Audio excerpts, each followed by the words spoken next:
Hey fucktards, Sophia here.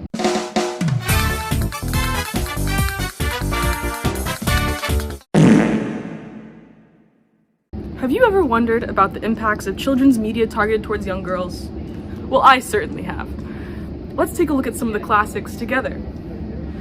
Cinderella, The Little Mermaid, and practically all of the Grimm brothers' tales.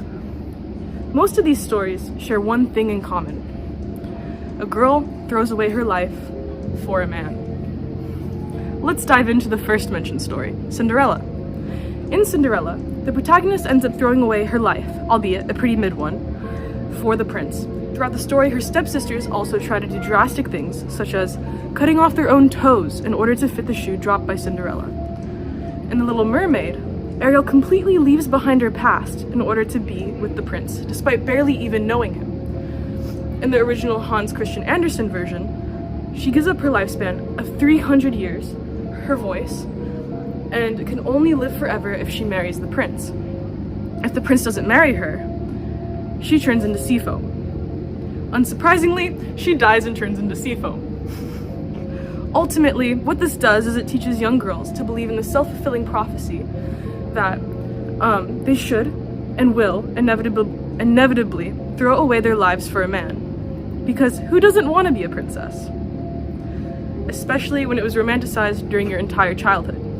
Now, let's get back to the others.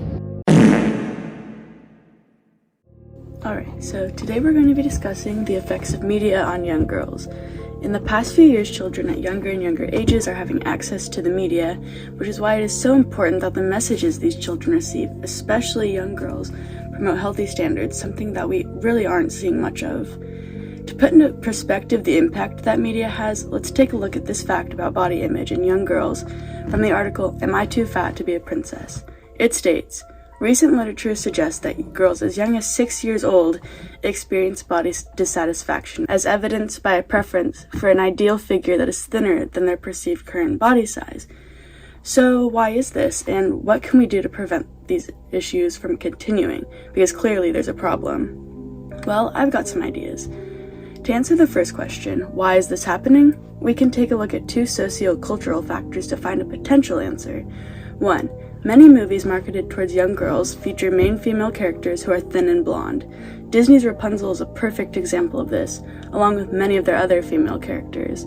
When young girls who do not fit into these categories see so many characters who don't look like them, they can become unhappy with how they look, leading to body dissatisfaction and potentially disordered eating. 2. Access to social media can lead to higher levels of dissatisfaction with one's life and body overall, which is especially harmful for young children who do not have the understanding that not everything you see on the internet is real, and that oftentimes pictures of celebrities who have the ideal body are photoshopped. So what can we do about this? Well, first, parents need to monitor what their children have access to on the internet.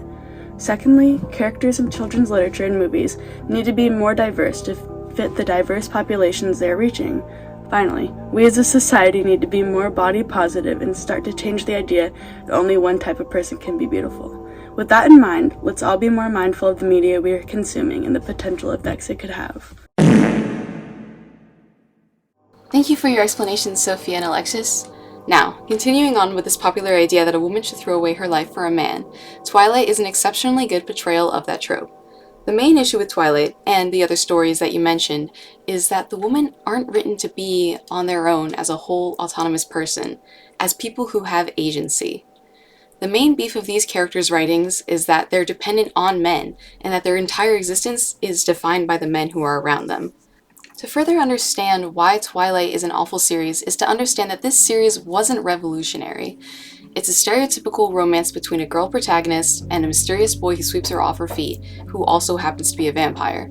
However, the way that Bella was written is sexist and outdated, and because of its popularity, an entire generation of girls were dreaming to be just like Bella. Here's Bella, a female character who's so poorly written that she's a nothing sandwich of a girl, no personality with her, and who's in a confusingly dangerous relationship and also extremely dependent on men. There's nothing wrong with depending on people around you who care about you when you need it. However, Bella's lack of agency sets the feminist revolution back by like 100 years. The goal of feminism is that women have the freedom to make their own decisions. One could argue that Twilight is a part of this movement, as Bella does decide that she wants Edward, and she does decide that she should marry him, as it's the only way to be together.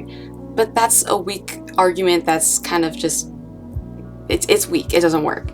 Bella never really has any freedom or any agency, any free decision making throughout the entire series. At times, again, it almost seems like she could, but every chance that she's ever had has been thwarted, or it's just not even there to happen in the first place. Like, she's defined by Edward's, Jacob's, or any other man in the book who's in her life. Their decisions affect what happens to her, not her own. She gets with Edward when he wants to. She only marries Edward when he's ready to. She only hangs out with Jacob when he practically begs her and then forces her to hang out with him. Or just because Edward isn't around. There's no independent thought behind that. That's just what happens because the men tell her to do that. That's not her own decision. At times, her chances at agency are even directly shot down. The time when she could have gained her independence through a choice of her own is when she strongly desired to become a vampire. But Edward refuses to turn her into a vampire because he's like, it's not proper and I don't... He doesn't want to. But instead of taking the time or the effort or using her agency to go out and find a different vampire who could change her into a vampire, therefore making her own decision, setting her own destiny, becoming an independent character, becoming more than just a woman character written as an accessory to a man, she decides to just give up. If Edward won't do it, no one will, is her conclusion. Therefore, again, losing her pretty much only chance at agency. That's the only example I can think of in this entire 4-book, 5-movie series. That's the only example that she almost was her own character. She almost was something more, but she wasn't. What's your name? Chilled Albright. Alright, Chilled Albright. Do you ever feel like Disney affected your view of women negatively? No. Do you think there's more stereotypes about women in media versus men? No. Can you elaborate? I think that it's just harder to see the ones for men, but I think that we notice the ones in women more. I think they're about equal. Okay, valid. Thank you. What's your name? Ava. Do you think there's more stereotypes about women in media versus men? Yes. Can you elaborate? I think that there's a lot of shows where women look like they're really mean. There's like the mean girl thing, and I don't think that's always true about girls, but they make it seem like it. Yeah.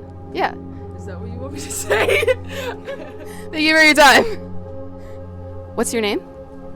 Tristan Bodangle. Alright, thanks for joining us, Edward Cullen. Have you ever watched Twilight? I've viewed many hours of Twilight, yes. Do you think Twilight ever portrays women in a negative way? Yes. As Edward Cullen, do you think it's kind of weird that you were weirdly obsessed with Bella and wanting to kill her and then you ended up dating her? Yes. Thank you for your time. As if you could fight me off. Oh, shit, dude. Your skin. It's so skibbity. As if you could outriz me, Bella. Do you think Twilight portrays... Meep.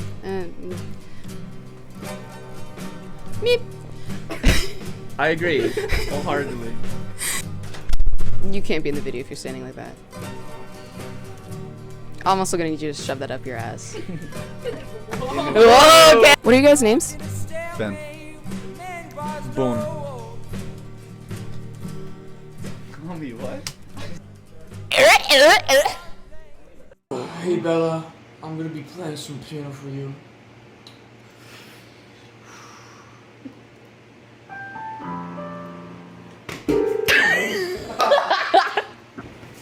Hey, Bella. I'm gonna be playing some piano for you, Charlie.